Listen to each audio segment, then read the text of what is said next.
አንድ የሰፈራችን ወጣት ራሱን አንቆ ይገድልና ከጓደኛዬ ጋር ቀብር ሄደን እንመጣለን። ከተመለስን በኋላ ግን ሌላ ጩኸት ሰፈራችን አደበላለቀው።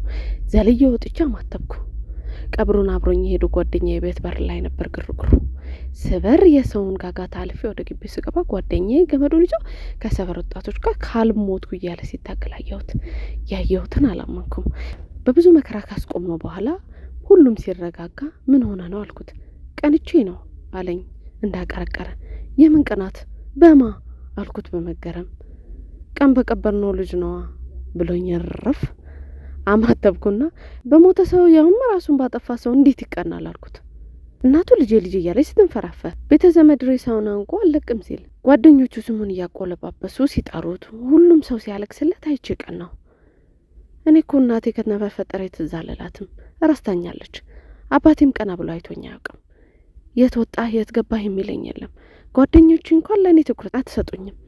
ባለሁበት ትረሱኛላችሁ። ምናልባት ሞቼ ይሄ ሁሉ ሰው ካለቀሰልኝ ከወደዱኝ ብዬ ነበር አለኝ።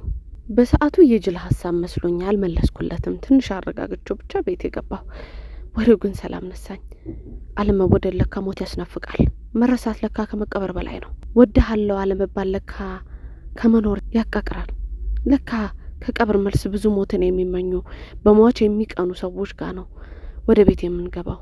በዚህ ሰዓት ሰው ሮቦት ከፍቶት ፈተና ውስጥ ሆኖ የሚያማክረው የሚጮህበት አጥቶ ስንት ሞቱን ይመኛል፣ ስንቱ በሟች ይቀናል።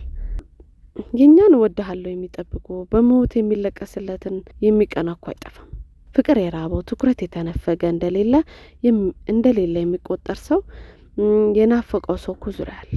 ምን ሆንክ፣ ምን ቸገረ፣ ምን እንርዳ መባባል በተለይ በኛ ዘመን የለም። እመኑኝ፣ ዛሬን እንጠቀምና የምንወዳቸውን ሰዎች ፍቅራችንን እናሳያቸው። እንደምንወዳቸው እንደሚያስፈልጉን እንንገራቸው። እስቲ የምትወዱትን ሰው ሜንሽን አድርጉና ፍቅራችሁን ግለጹለት። ማን ያውቃል፣ ብዙ ሰው እኮ እናድን ይሆናል። የዛሬው መልእክቴ ነው።